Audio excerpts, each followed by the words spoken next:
Bom dia! Hoje eu vim aqui dar continuidade ao nosso estudo de Apocalipse. A gente parou, em Apocalipse 2, na carta de Éfeso, que diz, a igreja que perdeu, o primeiro amor. Se você é esse que perdeu o primeiro amor, volte ao primeiro amor, volte ao início de tudo, porque Deus vai buscar uma igreja que ama e o adora em espírito e em verdade.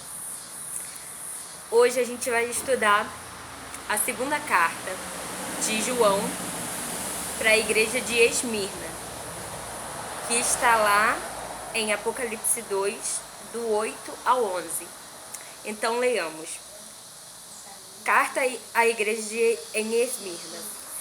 Ao anjo da igreja em Esmirna escreve: essas coisas diz o primeiro e o último, que esteve morto e tornou a viver. Conheço a tua tribulação, a tua pobreza, mas tu és rico. E a blasfêmia dos que a si mesmo se declaram judeus e não são, sendo antes sinagoga de Satanás. Não tema as coisas que tens de sofrer. Eis que o diabo está para lançar em prisão alguns entre vós, para ser dispostos a provas, e tereis tribulação de 10 dias. Ser fiel até a morte, e dar-te-ei a coroa da vida. Quem tem ouvidos, ouça o que o Espírito diz às igrejas. O vencedor de nenhum modo sofrerá dano da segunda morte. Então, aqui diz que ao anjo da igreja em Esmirna. Bom, anjo aqui quer dizer líder. Líder, o pastor daquela igreja. Deus, descreveu ali na figura de linguagem como o primeiro e o último. Sim, Deus é o primeiro e o último. Foi através dele que tudo veio a existir, a natureza, tudo que há no céu e na terra. Nós, seres humanos, somos criaturas dele e nada dele se fez, e nada foi feito ou por acaso.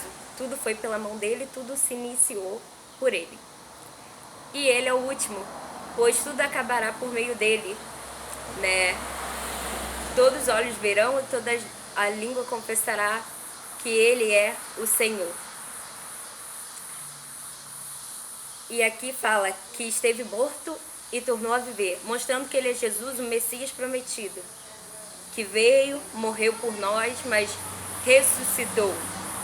Porque ele veio ali e falar que ele morreu, mas tornou a viver?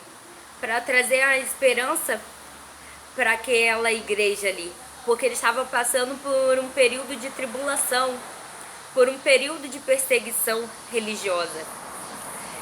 Quando o inimigo se levantou, o Estado se levantou contra a igreja, os próprios judeus ortodoxos se levantou contra os seguidores de Jesus, eles se diziam, filhos de Deus, mas de Deus não tinham nada, estavam, desculpa o modo de expressão, mas estavam cheios do capiroto e faziam coisas que não agradavam a Deus.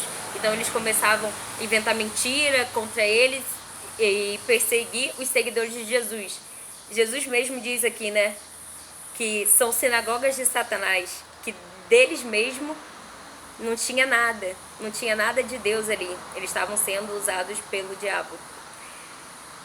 E ali eles estavam sofrendo uma perseguição, porque naquela época o César, queria ser adorado, queria ser cultuado. Os cristãos não adoravam ao César, ao imperador, que era tipo um presidente daquela época, e ele se achava Deus e ele queria ser adorado.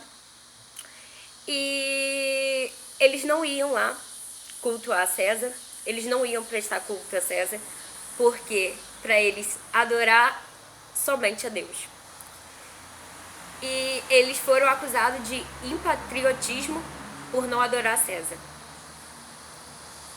E eles também eram acusado de canibalismo, porque os cristãos celebram, né, a ceia do Senhor, que é o simbolismo. O pão representa o corpo de Jesus e o vinho, o sangue de Jesus derramado na cruz, para nos lembrar, né, do que Jesus fez por nós na cruz. Mas aí eles botavam literalmente como canibalismo. Aí eles comem o corpo e bebem sangue de um homem, então é canibal. E eles também acusavam os cristãos de ateísmo. Por quê?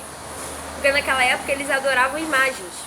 E por os cristãos não adorar imagem feita por mão de homens, que tem olhos mas não vê, tem boca mas não fala e tem ouvido mas não ouvem, eles só adoravam a Deus, né, erguendo as mãos para os céus e orando, porque não precisamos de imagem para ver e sentir a presença de Deus em nossa vida.